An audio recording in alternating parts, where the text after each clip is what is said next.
I'm out. All right, here we go.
Ugly Friends 2.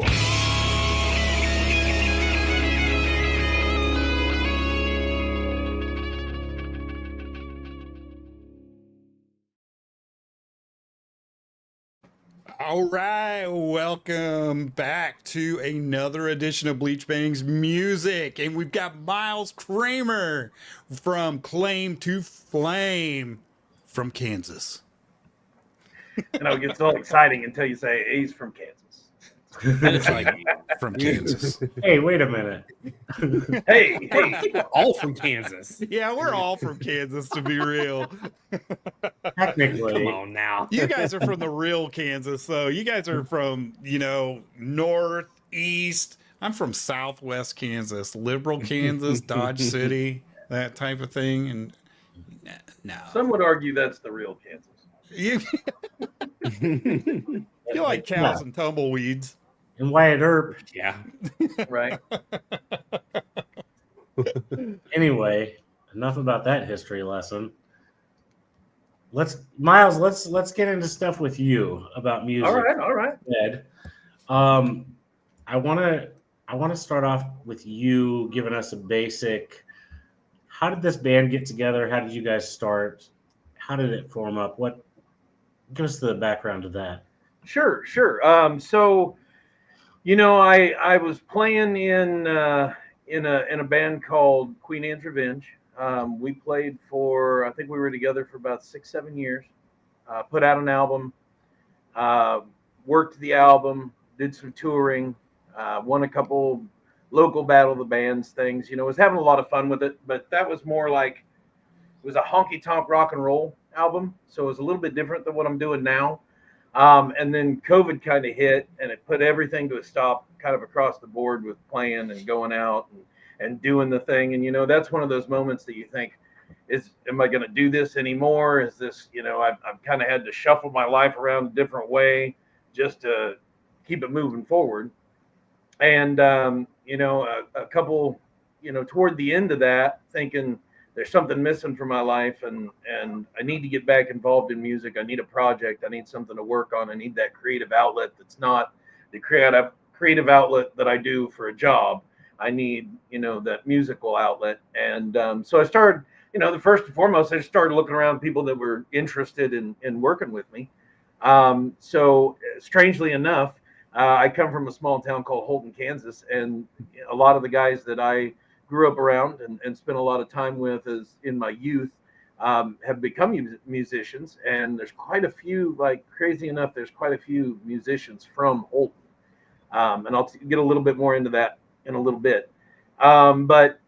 So I started grabbing up the people that I knew were good at their positions. Brett Branham, I've worked with him for, good Lord, 15 years making music. So we've written probably around 60, 65 songs together and performed them live, hundreds of shows. So, in different variations of groups. So I knew that as a songwriting duo, that was going to be, a pretty big core of what we're doing moving forward. Well, Brett has, he was really keen on his brother-in-law, who he actually taught guitar, and many years ago, and Jordan Mosley is the gentleman's name, and he's been in a couple groups before this one, and he was really excited to get involved with Brett, and because they have such a history of music together in the teacher-student kind of relationship, they feed off of each other extremely well, and they know exactly where each other are on the different songs, and can elaborate on that and get really in depth with it. Um, Rob Hewitt, who plays bass for us, he's just always been a guy that's been in bands, and I've never been in a group with him, but I've went to multiple shows that he's been playing, and always paid attention to what he was doing, and he played guitar in multiple bands, and a bass in a couple, and so we brought him on for that duty to get down on bass for us. And the last member of our group, Dayton Pitts, is actually a newcomer to the group. We had performed for about 2.5, 3 years, when our drummer took a hiatus and kind of stepped away and said, I can't put as much time into this as I want to, and I see kind of what you guys' gear is, and I see where you're going and what your aspirations are for what you're doing, and I just don't think that that's going to be in the cards for me. And so he was a friend of mine since grade school as well.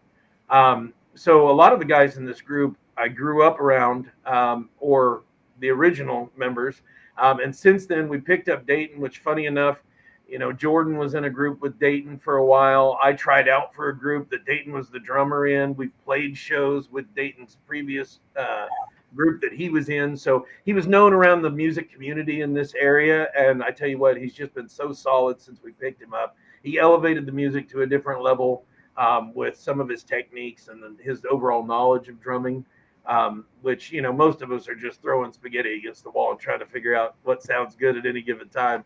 And we need somebody to kind of put that all together and make sure we're at least staying in some kind of time. So yeah, we've been doing it for about 3 years. We've had some really good opportunities. We went in and did some recording. Unfortunately, the recordings that we had done, the guy's computer crashed, and it was a whole mess. He wasn't using a solid straight drive, so a lot of that stuff got lost. But and then we literally had the drummer change right after that. So our next step is going into the studio. We got 16 original songs that we're really trying to push, and we've written most of them in the last couple years when we've been together with this. So we've used a couple older songs that were some material that we had previously but never like publicly put it out. But there's been so many changes to those, they're hardly recognizable anyway. And we were involved in the original writing of them anyway, so it's kind of like, hey. So we're looking at pushing those songs, bringing a little bit more energy and a little bit more. There's party bands out there that get all crazy, and Glitter Boys. We were just talking about them a little bit ago. Bands like that, and what's the Panther band that plays? Oh, Vegas? Steel Panther. Steel Panther. Yeah, We're not that band. We are not the crazy party boys that are coming in there. I got my start basically, a friend of mine who was learning how to play guitar at the time and kind of going through and saw that I had been filling books with poetry, and said, hey man, have you ever thought about putting some of that to music? And until I was 21, 22, never even crossed my mind. I never had anything to do with music. I was kind of a little late bloomer as far as that goes. My pursuits were in education toward the arts. I graduated with salutatorian in my class in Arizona. Nice. Came back here, started working at ad agencies and new media director positions, and working on commercials, editing, things like that. The boring stuff.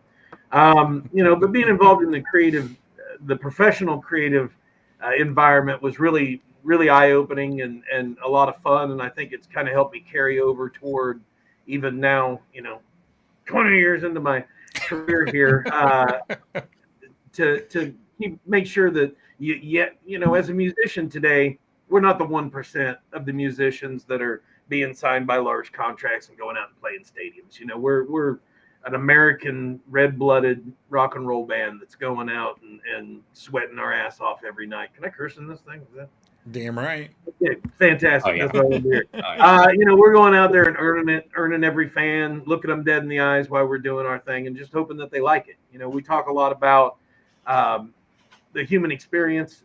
I go back to that quite a bit. You know, write about what you know and some of the stranger situations you've been in and the lessons that we've learned. I try to put a moral into a lot of songs, which is I know sounds a little strange, but you know, we try to put as much into a song so we can get as much out of it afterward. And that's really what we're doing is you try to make sure you have as much fun as possible while you're doing that. But you know, we've been playing for 3 years. We've had some, like I said, we've had some really good opportunities as of late. They did a big event downtown Topeka, Kansas, called Nashville Nights in Noto, where they had 7 bands that played all through Noto, which is the North Topeka Art District, for those that don't know. And they had bands kind of lining that whole corridor that played, you know, all afternoon from 2 to 5. And then at 5, they shut that down and they had erected a large stage in front of the Grand Giggity. Overland Station, which is a train depot, and have never had music or a stage there. And they brought in a large stage, and we were able to open up for Blacktop Mojo, which is a touring band. You guys probably know them, Yeah. from Texas.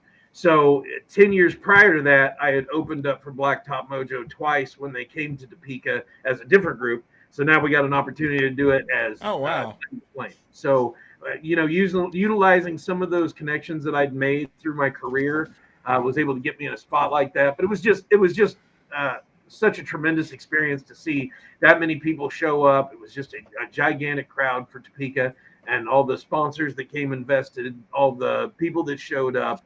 You know, they did a good job of recording the whole thing and making sure that they had drones flying during it, and that was just kind of an event in itself, you know. But it did kind of open our eyes to where we are and where we want to be. The very next week after that, we actually played at a newer place in Topeka called Happy Bassett Barrel House, which they just moved into this large location. It's really the only place in Topeka that, on a bar level, that you can get 300 people in. And me and another friend of mine that have been organizing and putting together some shows went in together to put this together. So we hired got a bunch of bands together that wanted to play in it, and we put five original rock bands from Topeka in Topeka playing for, you know, 300 plus people that showed up for the event. So I think that was a huge success. Anytime you can do that, I mean, Topeka's not really known as a large music town. I know that there's a lot of people putting Right. effort to bring people in and make that thing happen. And I've been here and pushing alongside of everybody for, you know, a long time, and I'm just happy to see that there is an audience and there is, you know, quite a bit of people that want to be fans and want to learn and enjoy this kind of thing. So that's kind of in short the history in the last, you know, several years of what we've been doing. That's I really want to cool. throw out there that last event that you guys played at the Barrel House.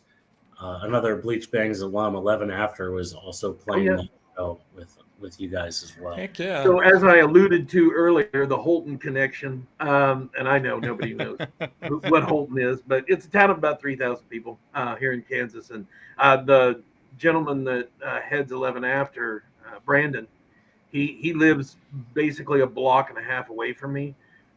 There's several other there's 2 other bands out of the 5 bands that played with us at the Happy Bassett that have people, or a majority of the people, from Holton as well, which is really strange. But everything turned out really good, and we did an after party that was fantastic. And then we had, like, a week later, we all got together so that we could talk about it, because, you know, the thing that I've noticed, all the bands and people that are invested in music in Topeka, they're either busy playing a gig or they might show up to watch somebody's gig, but never do you really get a chance to just sit around and hang out and talk about the business and the business aspects of it, but also about the creative aspects of it.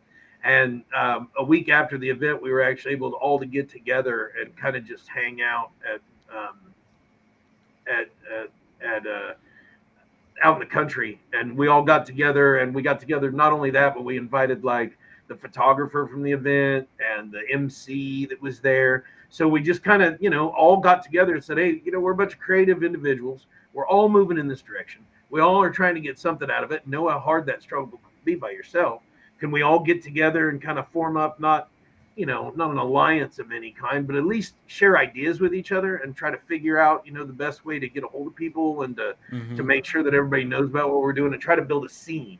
Because that's really kind of the key in cities of 150, 200,000 people, is to create a scene, convince each other that you're that cool, and then other people kind of start going, hey, maybe these guys are that cool, and they kind of cling on to it. So and give them something that they can enjoy, and different aspects of that thing, whether it be Untitled, who's coming with more of a metal punk sound, or us that has a more traditional hard rock, modern rock sound, a little bit of surfer rock. I know that sounds really strange, but if the core of music is always different than what you hear the final product. But we've really been analyzing it a lot lately, and we do have kind of a background of surfer rock, which is a little strange to say out loud, but it's definitely there, just done with different tones and different things to create what we're trying to do. That's really cool. John was telling us about the thing that you were talking about at the train station. He was saying it was really a cool event. He's like, dang, it was something to see, and it's something that they hadn't done before, and I hope they do it again because it really turned out well. Yeah, I've been in talks with the promoter and the guy that put that together, Cody Nicolay, and he's already talking about the next one that they're working on. So as kind of a side note on this, I kind of told you a little bit about my background in art and in the creative field. So, I do, of course, I do all of our flyers, and from time to time I get asked to do things by other people. But I actually did the artwork and everything for not only the Nashville Night No-Toe, but the Rock LaHogan Happy Barrel show that we did the week after that. So I've been able to bring to the table multiple aspects of things, which anytime you can make yourself, useful in different ways, it's good to do, because you usually have a seat at the table when you can come correct with several things. So really cool. So how do you go about writing? Is there a special way that you guys go about writing? There is, and it's a multitude of different things. I can't say that it's always the same. Usually it's a lot different. Either I'll have, a dream or a daydream, or I'll be sketching down on a notepad and come across a topic that I haven't thought about in depth as much as could have, and I'll write several pages on that, and from that see if there's any tidbits of information or something that I deem valuable, and try to find a hook. The first and foremost thing you do is try to find something interesting enough to create a hook that might be remembered in not only the musical way that it's put out, but also the vocal and the meaning behind it. But also, there's times where I'll sit with Brad or I'll sit with Jordan, and they'll go into a riff that they came up with, and we'll just kind of work that and massage it till we've got kind of an outline of a song, and then we'll record versions of that. I'll send it to myself. I'll sit and listen to it over and over to kind of build that melody and get something. So there's different ways that we do it. And I don't think any two songs that we've ever done have been, this is how we're doing it. It's going to be this, this, and this. It's really, you kind of let the music go through you. I know that sounds weird, and I've heard people say that before, but that's really what I feel is, your brain will get off on a tangent, at least mine will. And I'll just start writing or thinking about something so much that I'm like, okay, this is valuable enough to myself that I need to straighten my thoughts out and get them clear and precise, and have some fun with it, where there's a rhythm and attitude toward it that I want to make it into something that'll last.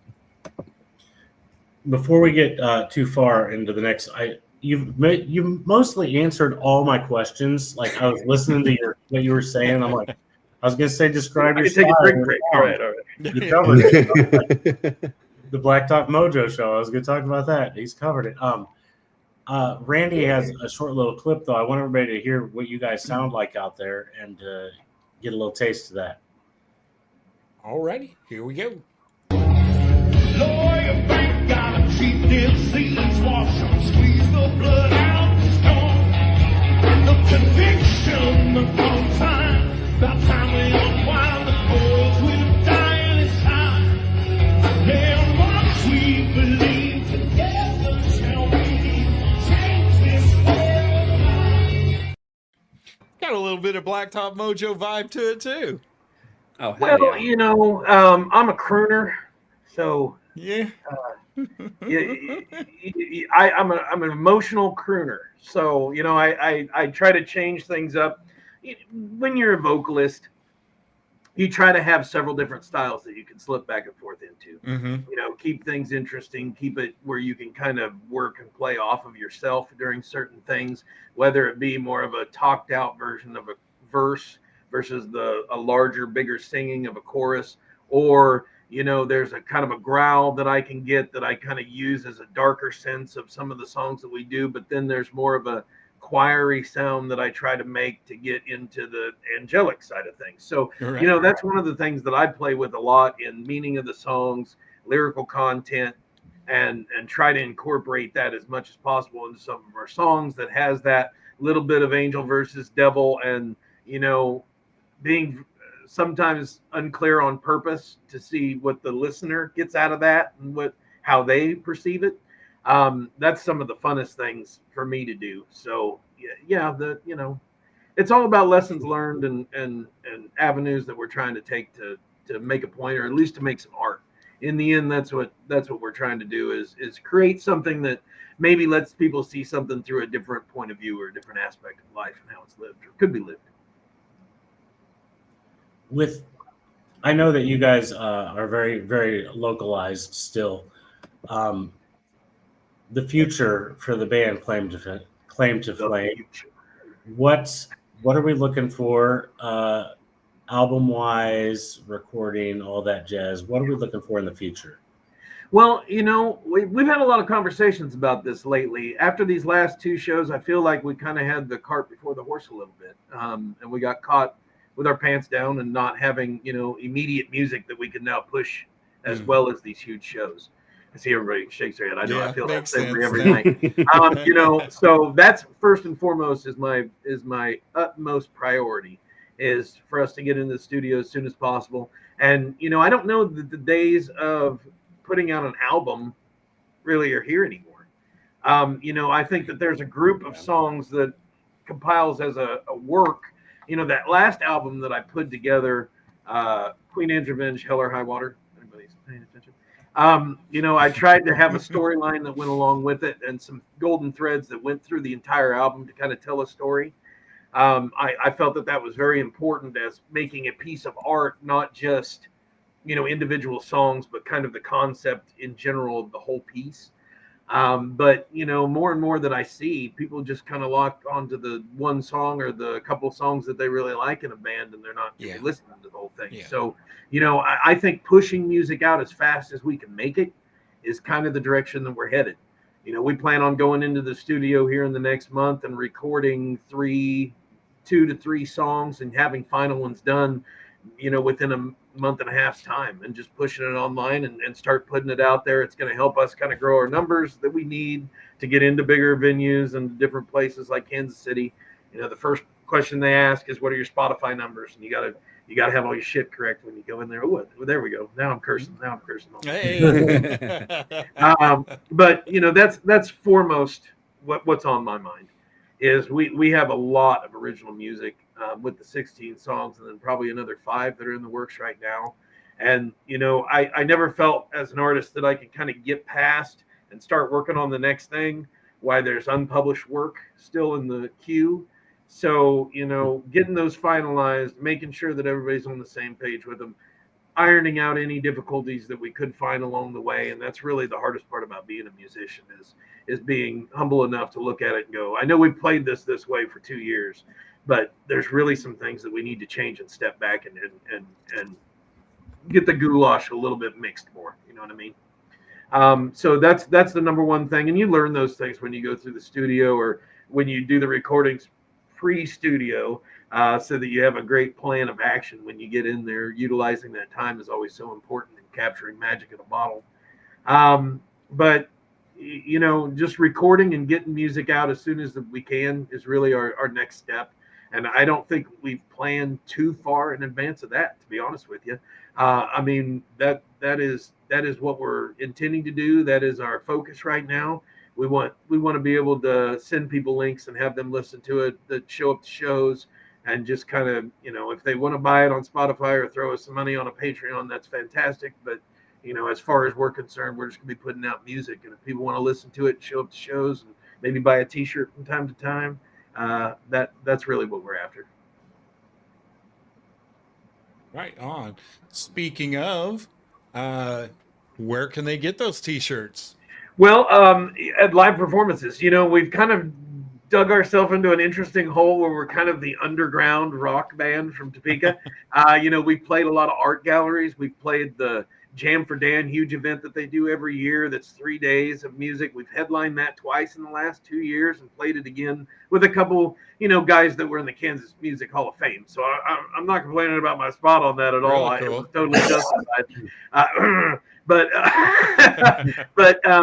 just building that underground audience of people that start recognizing you after a while. Oh, hey, these are those guys like I told you about, but we can't find them anywhere. We do have a Facebook page that has a lot of photo information, and from time to time we do let snippets of songs go out. We're just really trying to make sure that we finalize everything before we put it out entirely, and I know that's kind of an ongoing thing with musicians, but we've got all the songs finalized and ready to record. We just need to jump into a studio, and we've played them enough over the last 2 years that we should be able to. Last time we were in the studio, I mean, we ran through the songs and no problem. It did like 3 of them in one day.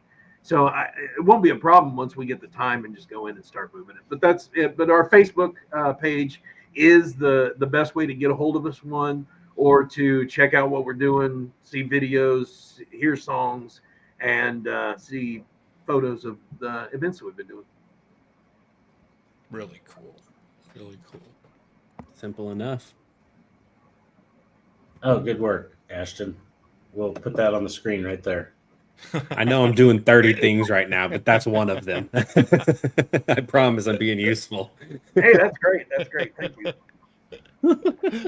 That Good is stuff. the place. Go hit that like button. Follow their stuff. It's the best way to start supporting these guys as they're up and coming. I'm gonna inflate your ego a little bit, Miles. Probably. You guys, I probably didn't say this to you guys. Miles is definitely one of my very favorite vocalists in the area. I have been listening to him for I don't know how many years I know 3 different bands for sure over the years that I've seen you perform with Queen Anne's, with Brass Knuckle Betty, and now with Claim to Flame. Like, I've known Miles probably 40 plus years of our lives at this point. I wouldn't say we were friends hanging out back in the day. We have been since the music brought us together, and a little calendar project that we worked on about 10 years ago. Other than that, Did you say 10? Yeah, I'm sure it was around there. I think it was 9 years ago at this point. So we've been around and we've known each other for a long time. And he definitely, when you're at a show and Miles is performing on stage, when he knows you, like, he acknowledges the fact that you're there. He sees you. He like head nods you. He points. He knows you're there, and it's awesome because it's like an instant connection with the fans that are out there, and they're like, "Oh, hey, that's awesome. He just saw that I was here. That's cool." And you always make me feel super welcome at any show I've ever been to that you've been performing. I love it. And I appreciate it. Thank you. You make me feel special. Well, you are special, man, and you have been a good friend for a long time. And to be completely honest with you, I do try to do that to everybody at shows and make contact and try to draw them into the headspace. It's whenever you listen to music, whenever you get involved in anything, to a certain extent, when you learn the song, you get in the headspace of the people that created that music. And that's one of the most interesting things about music. Unless from the day that we all sat around a fire and started talking and telling stories, this is kind of an evolution of that, I feel. And so, anytime that you can wrap that in and illuminate some of the experiences that you have, and the more that we see that we have more in common than we do at difference with each other, that's really what I'm trying to do, is just help people make connections with, and make them feel like they're not alone. I love Yeah, it. that's huge. Sounds like Well, you do a great job with it. I try. I do appreciate it. Thank you so much, Sergeant Sleaze, for your kind words. I'm here for you, brother. I appreciate it. Randy always likes to thank our guests and welcome them back. So, Randy, Absolutely. Thank you so That's his much for script. being.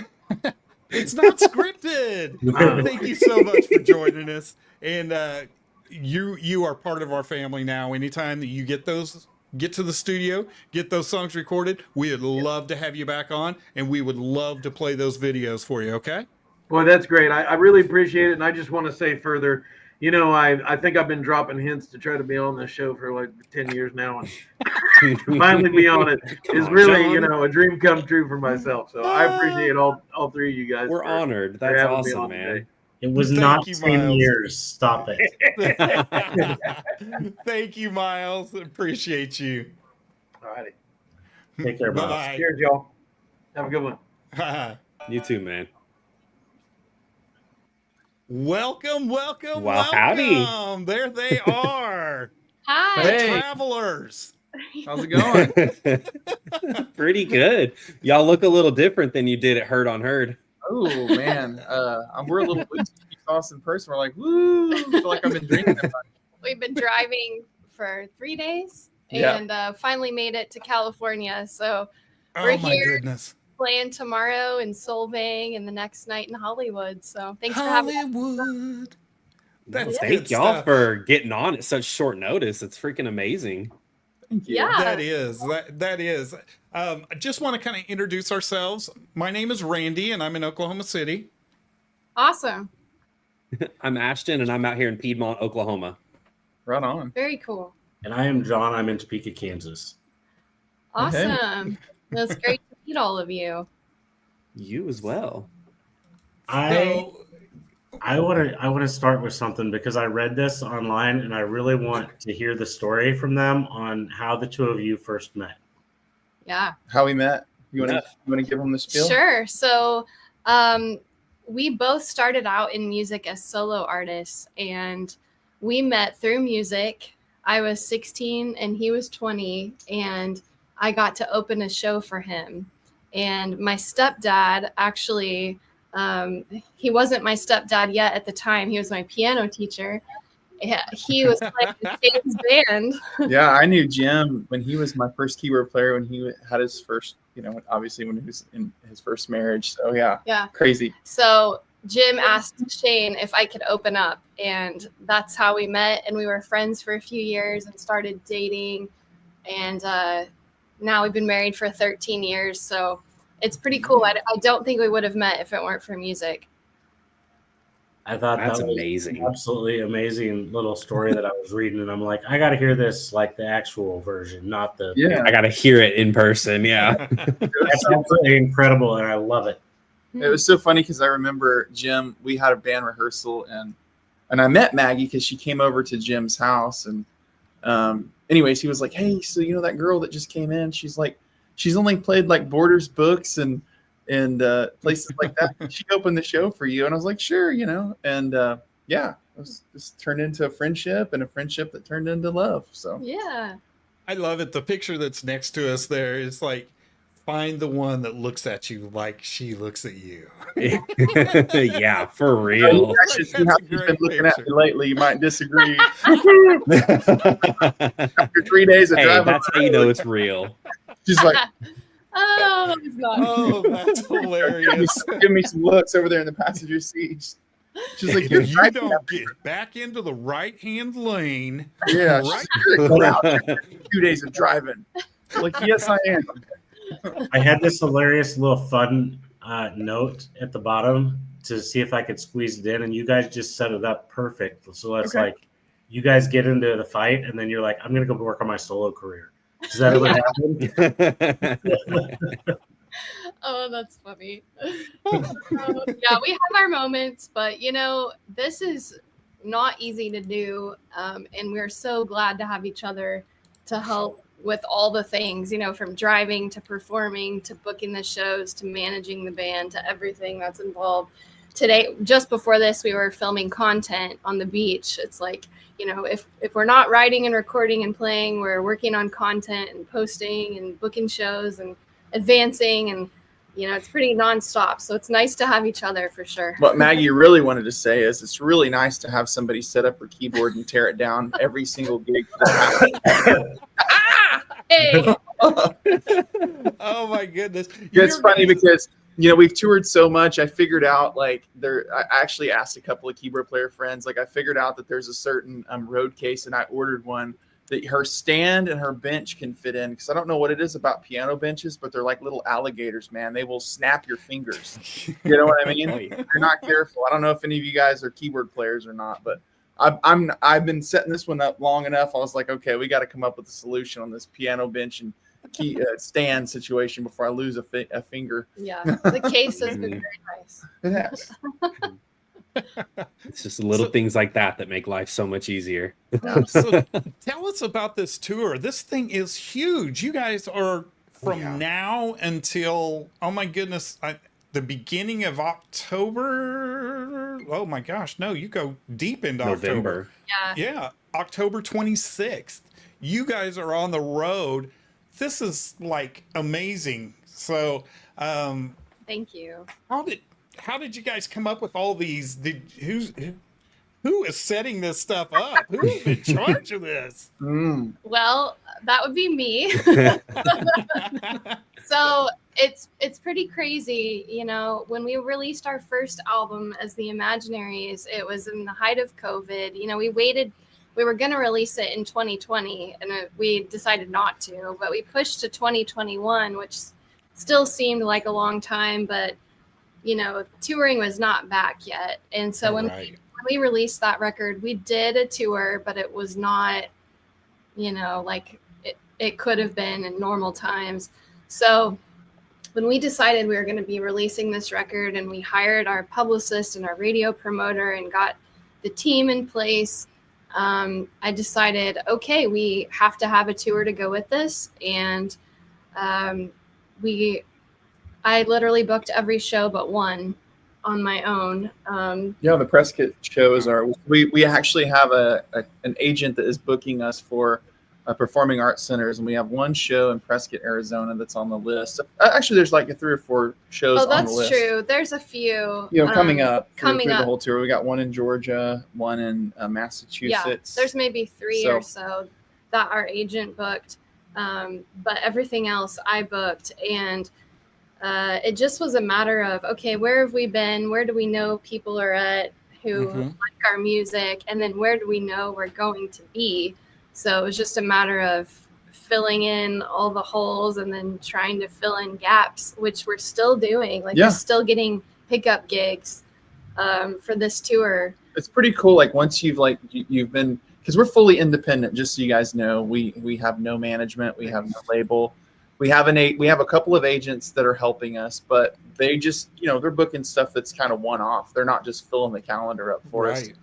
Everything that we're doing is pretty much on our own hard work, And I got to give it to this one for keeping everything just flowing and keeping us moving forward.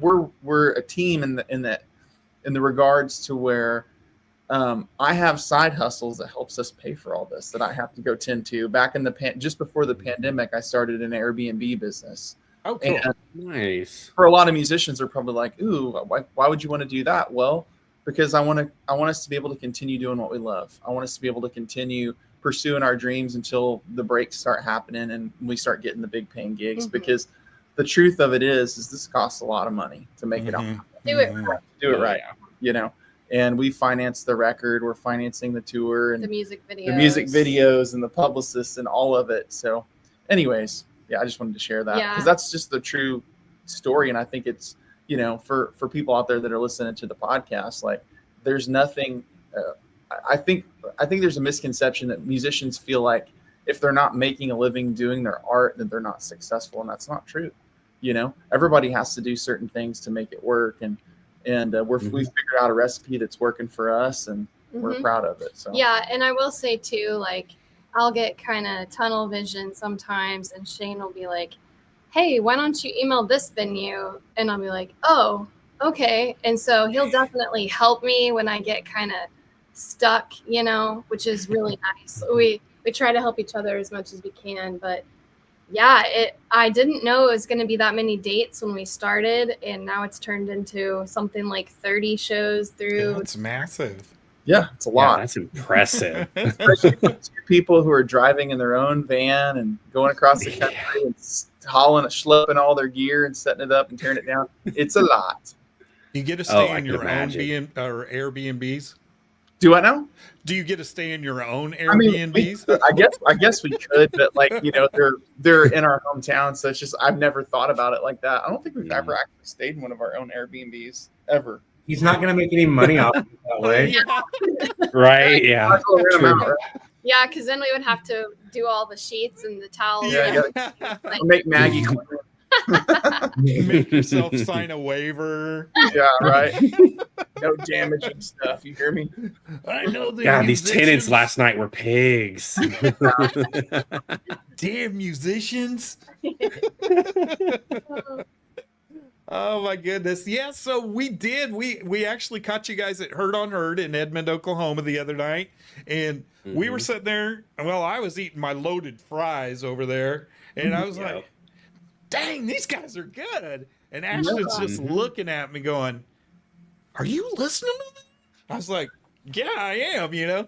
And he picks up his phone right then and starts emailing. I'm like, I gotta find these guys. I have Well, to. so just so you guys know, so that gig was actually my solo. You know, the material that we were performing on stage was all of my solo stuff. It wasn't any of the Imaginaries But it was music. the same band. But it's the same band, and you know, Okay.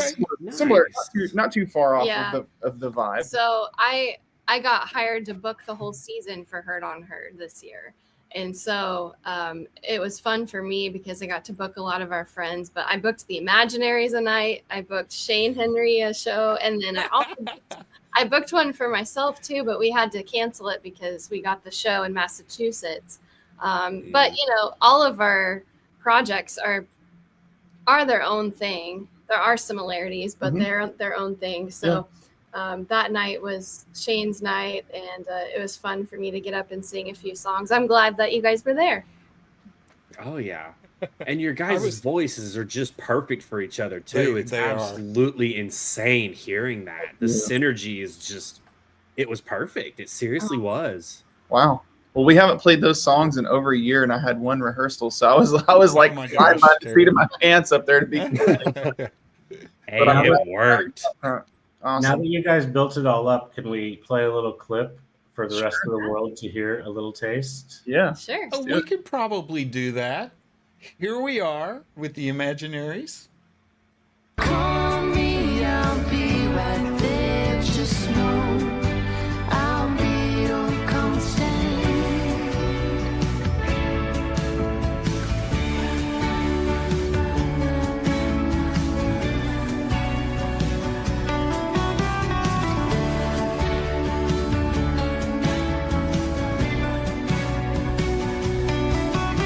The shadows make you run and hide, and you feel a little lost inside. The storms, they seem too much to bear. Call on me, I'll be right there. The shadows make you run and hide, and you feel a little lost inside. The storms, they seem too much to bear. Call on me, I'll be right there. Just know I'll be your constant.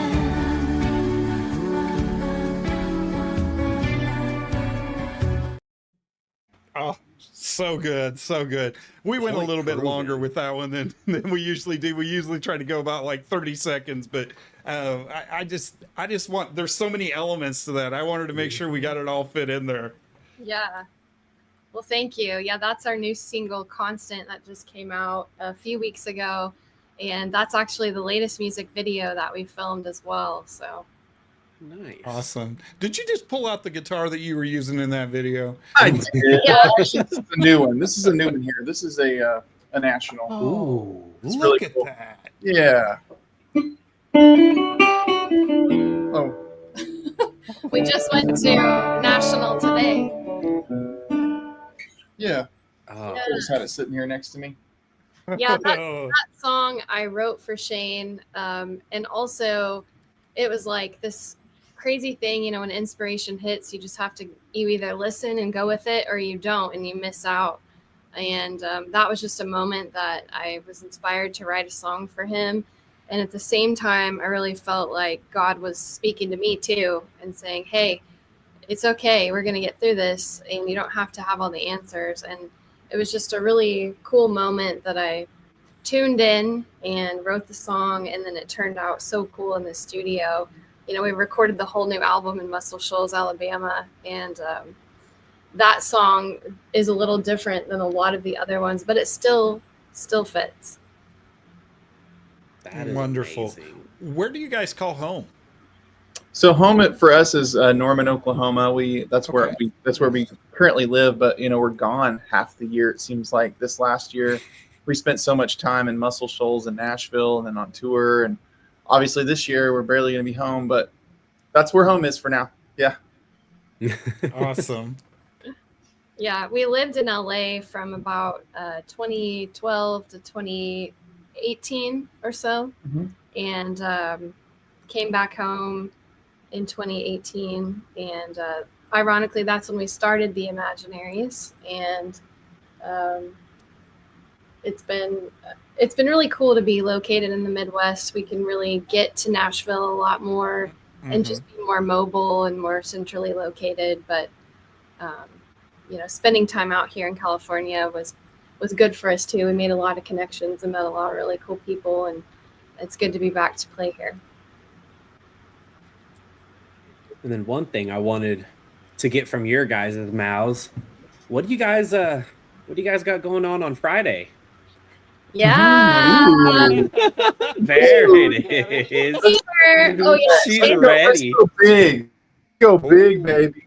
Yeah, Fever is coming out, our new album, 12 songs, and we could not be more excited about this project. We had no idea we were going to have Vince Gill and Joe Bonamassa on our album when we started recording this record. Nice. A dream come true, and we're so proud of it, and it comes out to the world on Friday along with a brand new music video for Fever, so everybody check it out. We're also playing at the Hotel Cafe in Hollywood on Friday, and our home Cool. With our good friends Shane Alexander and Sean Jones, both awesome artists. So yeah. And then our hometown album release show in Oklahoma City is September 5th after we get back from this West Coast run at Beam Live with the full band. That's gonna be And awesome. we kind of looked that up, and so that's like if you know Oklahoma City, it's over there. It was it Penn Square Mall across the street it's from right Penn across Square the street from Mall. Penn Square. Yeah. Literally. Yeah. Like 5 miles from me. Yeah, it's really cool. It's in the 50 Penn Place building, and it used to be the Belle Isle Brewery. And they've really gone in and redone it. And it's a great venue that is set up to be a listening dinner club. So, you know, people come to listen to the music. It's not a bar that just happens to have music. It is a music venue that also has really good food and also serves drinks. And what's cool is you can go ahead and get your tickets now and pick your table and your seats. So you know where you're going to be, and there's no question about that. And it is also a family-friendly show. So it's a great spot.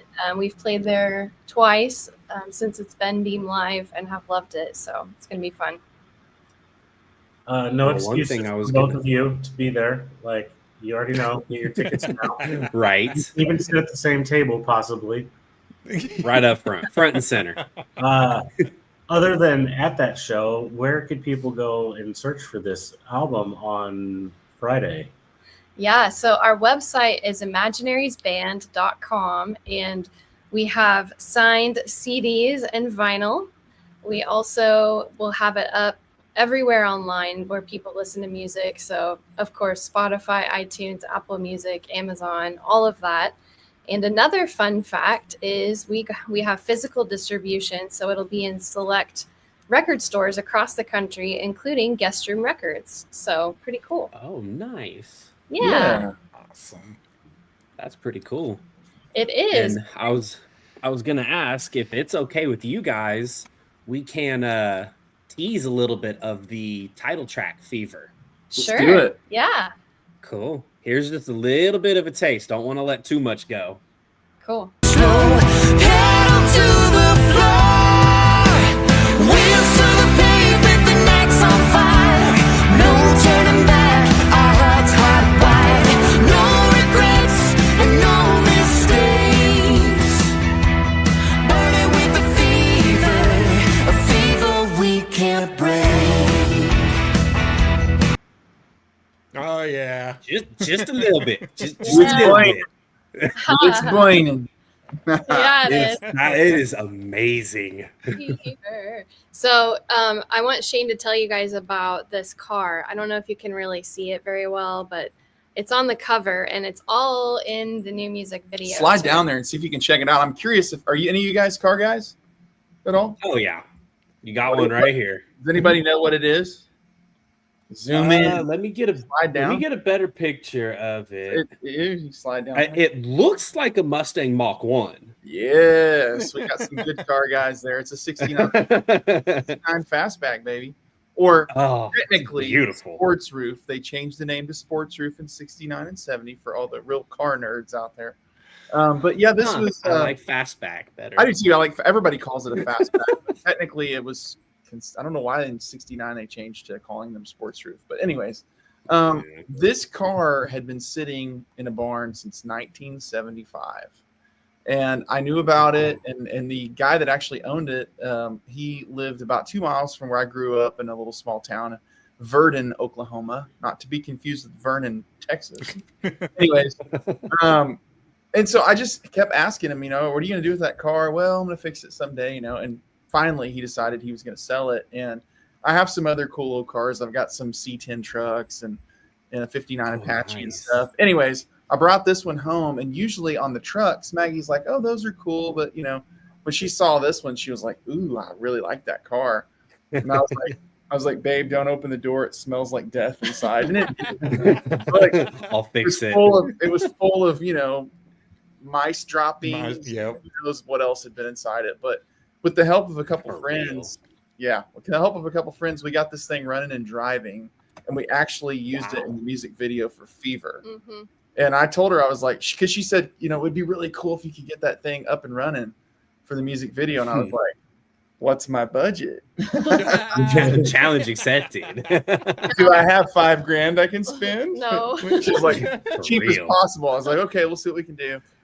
And So it worked well enough, for movie magic, baby. yeah, it did. It was pretty funny because That's I had awesome. worked really, really hard. I mean, literally, I was working on it up until the day of the shoot. And we got on set, and I had a mechanic friend come, and I noticed underneath we had a gas leak, so we got in there, we're tightening up hose clamps and stuff, and thought I had everything just totally squared away. And we're driving, because this album cover was shot on at the Classen Inn there, just north of downtown, and so that was kind of our base camp, and we peeled out there, and they were following us with the camera and stuff. And one of the guys, he was just filming, but he was back at the hotel. He was getting as we drove by, he called on the cell phone. He goes, there's sparks flying out of the back of the car. Maybe you guys should pull over and see what's going on. Well, the emergency brake cable had broken and it was dragging the ground. Glad you got that fuel line fixed before. Yeah, I then. know. I mean, you sparks and a fuel line could have been I could have become the Imaginary in the Imaginaries. I mean, I have no idea. Thankfully, I didn't. Yeah. But Oh, Wow. the photo shoot and the video would have been so different without that Oh, car. the car is the car was a vital part of the whole vibe for sure. Yeah. That's really cool. When can we expect the video? It's gonna come out the same day as the album. So yeah, it'll be out on Friday. Sweet. Sweet. Yeah. Good Yeah, I stuff. think it's somebody debuting it tomorrow actually, because usually there's somebody that debuts the videos. I think we're just gonna put it Okay. out Friday Cool. on our YouTube and our Facebook. Awesome. Yeah. Well, we'll We've share got- it. We'll share the crap out of it. Yeah. Nice. Thank Thank you. you. We've got this will be the 6th music video for the album. So we actually did 6 music videos for this album, which was so much fun. Nice. And just really excited to have connected with an amazing director there in Oklahoma, Reagan Elkins, who always helps us bring our crazy ideas to life. And somehow we are not repeating ourselves, and we've done at least 10 videos Oh, yeah. now. That's hard to Sounds do. successful to me.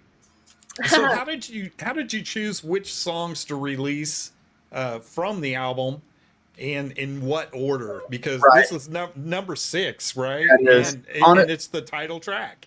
Yeah. Honestly, a lot of it is just like, I don't know. What do you think? I don't know. What do you think? I don't know. What do you think? We don't have anybody telling us anything. I mean, I could just sit on the couch and eat Lay's potato chips if I wanted. You know what I mean? There's no one that's forcing us to do any of this. We're just trying to figure it out as we go. And trying to do our best. Right. And I mean, last year, we had a lot of tour dates, and we had a pretty big tour about like this one last year. And we were working with a publicist at the time, and it was basically kind of on the heels of us being in the Reagan film. And so with that said, we were in the movie, and we did a cover of Frankie Valli's My Eyes Adored You. So we were getting a little press off that. And he thought, you guys should really, start dropping singles and putting it out there. And I think partially because of the collaborations, and I think they probably thought it would be easier to get features. They wanted us to release Whole Lot of Living in Crossroads first, so that happened. Yeah. It did. Crossroads is really taken Yeah. off. I mean, we've gotten Yeah. almost 500,000 streams on that one, which is pretty awesome for an independent band, and we're not paying Mhm. extra money to make that happen. I mean, it's just, but Yeah. that's what happens when you get a track with somebody like Joe Bonamassa playing guitar. Yeah. People pay attention. And but that was kind of the reason those trickled out. Another side of it too was we are distributed through Symphonic, which is based in Nashville, and our good buddy over there, Randall, we had a meeting with him it was probably a year and a half ago. And he just said, hey guys, you're doing the right thing. But he said, in this day and age, it's best if you can just continuously release music. Like if you can be putting out a single every 8 weeks, keep people engaged and interested in what you're doing, and keep feeding them with new music, and so they'll come back to the trough to listen to more. So we just kind of took that advice and rolled with it. And honestly, there wasn't really a plan on what order we were going to release them in. A lot of it had to do with which songs had completed music videos and which ones were mixed and done and ready to release. Yeah, So, but I think we did know like which ones were going to be singles, and which ones were going to have more focus, and that's how we chose which ones to do videos for. And by doing that, we just played them for like our small trusted circle of family and friends who know us and get what we're doing, and getting feedback from them, and then just going with our guts. And then also, of course, listening to our publicist and radio team about which ones they think would do best when, and all of that. So there's definitely a lot to consider. And there was planning, but some of it was flying by the seat of our pants too. I would say a good 90% of it was flying by the seat of our pants. But we didn't. Anyways. But it all has worked out really well. I was going to say, it all seemed pretty well planned out to me. That's because Maggie's in the band. Oh, yeah. If it was just me, I mean, who knows what would get done. I'll be honest. Well, that's really good stuff. Well, just like on the last band, I don't know if you were able to hear us when you were back there. You are part of our family now. Oh, and anytime you guys want to be on, just reach out to us. Awesome. And we would love to play your songs and promote you in any way, shape, or form. We'll get you on our socials and do that. And we would love to have you guys back on if you ever come back home. Holy shit. Yeah, for real. Yep. September 5th. Yeah, September 5th. We'd love to have you guys at the show. If you'd like to come, just let us know at Beam Live. It'll be full band, and then the next night will be in Tulsa with a full band too. those are some of our only full band shows on this whole run. Yeah. So then Nice. our other full band show is in Nashville for Americana Fest. We're actually showcasing the Oklahoma Film and Music event that they're doing there on September 10th. So really excited about that too. Wow. That is an amazing little lineup, and that's awesome that the one of the full band shows is down here in Oklahoma City. Yeah, it's our guys that have been playing with us for almost 10 years now. They started playing with us in our solo careers, and primarily with me, but also with Maggie too. And then when we started the Imaginaries, it's just one of those things when you're touring and you're traveling and you roll into LA. It's like trying to get guys to learn all the songs, throw a rehearsal together. First of all, you're paying all these people to do one gig, and it's really hard to get tight. You know what I mean? So we've actually we've gotten super tight with our duo, and I bring out a kick drum and I kind of play that along with acoustic, and we figured out ways to fill it up to where it feels really big. And at the end of the day, it's like it's about the chemistry between the two of us, and it's about our songs and that connecting with people. And so I really have gotten to the point where I love playing with the duo just as much as the band. It's just two completely different experiences, I can imagine. Yeah. Yeah. Something I want to share with you guys that you may not know about is the Reagan movie that came out last year. It was filmed in Oklahoma with Dennis Quaid as Ronald Reagan. Shane and I are the band for the inaugural ball scene. And we nice. Yeah, we actually a version of a Frankie Valli song, My Eyes Adored You, and it's in the movie too. Well, a year later, they're releasing the official soundtrack on August 29th, and we are on it along with Bob Dylan and Tanya Tucker and Clint Black and all kinds. It's just crazy. So that's really exciting. Wow. That's really got cool. Huge congratulations on that. That's freaking awesome. Thank you. And Maggie's a genius. I have to brag on her, because when we got cast to be the band for the movie, we had no idea what the song was going to be. But the caveat is Maggie knew the casting director, and he wanted real musicians that looked like they were playing their instruments. So she kept asking, well, what song is it going to be? Because we didn't want to show up and be like a Miley Cyrus episode, or what was that show, Hannah Montana, where everybody's out on the E-chord the whole time, and you can totally tell the guitar player is a paid actor because he has no idea what he's doing. So we were like, what's the song? We kept asking. And then 3 days before, they said, okay, it's Frankie Valli's My Eyes Adored You. And so Maggie goes, you know what? Got a great idea. Let's go in the studio and cut our own version. They'll probably end up licensing ours for the movie. And guess what? They did. Just in 3 days. That's insane. Yes. Yeah, and it's a song. We had to pull together a friend of ours who helped produce the track with us, Taylor Johnson, because it was in such a short amount of time. He actually cut bass and drums at his studio and then fired it over to me, and we put guitar and keys on and sang, and then fired it back, and he mixed it. I mean, it was a super fast turnaround. Yeah. But it worked out, and you're a genius. Wow. Thank you. Wow. Yeah, that's impressive. That's awesome. So the Reagan movie, go check it out. Yeah. Is it streaming? Yeah, you can get it on Amazon Prime. It's on Blu-ray. It's all over wherever you can purchase films. Just look it up. Where can I watch the Reagan movie? And it'll tell you all the places. You'll see us. I mean, it's really dimly lit on that scene where the band's playing. You'll hear my voice.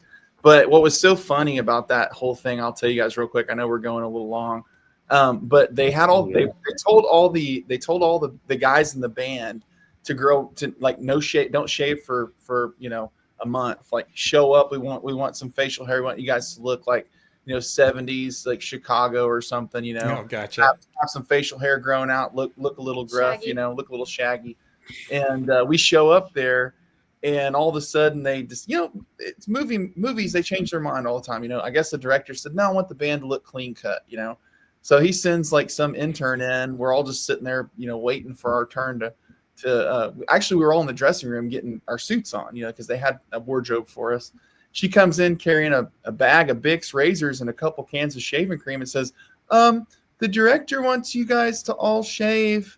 And so we're like, we're gonna have to go run to Walmart and get us some electric, trim. Yeah. Ridiculous. But, Yeah, you can't just razor this. yeah, so we all shaved and everything, and like some guys like got freaking toilet paper on our Toilet face, paper, yeah. Mhm. Anyways, we all get that done and get to makeup and everything. And then what they did was they wouldn't let me wear a hat, which is kind of my signature. And then they told me, we're going to put your hair in a ponytail. They like braided my hair in a ponytail. So it doesn't really look like me in the movie at all. But it's us. It's us. We're there. That is freaking insane. I know. Hilarious. Oh. I love it. Everybody in Oklahoma City, September 5th, be at the Beam live. Yeah. So Please. it's easy to find. It's right in the center of town, right across the street from Penn Mhm. Square Mall. You can't miss it. It's a big building. Yeah. Awesome. And But thank you guys so much. Oh, and the album released by gosh. On Friday. on Friday. Thank y'all so much for having us. Appreciate your support. So thank Yeah. you guys again. You bet. Oh, thank you Thank you guys for so jumping much. on at last minute. Absolutely. Yeah. Thanks for asking. Well, hopefully we'll see you on September 5th. Yeah, Right for on. sure. Awesome. Thank you guys. Thanks, y'all. Thank you. Mhm. Have a good See you evening. You You as too. well. Bye-bye. Take care. Bye. All right. That was exciting. That was really cool, guys. Nice. Oh, yeah. All right. Hey, before you play us out, a happy heavenly birthday to Dimebag Daryl. That's all I needed to say. Boom. Oh, that's a heavy hit. All right. Here we go.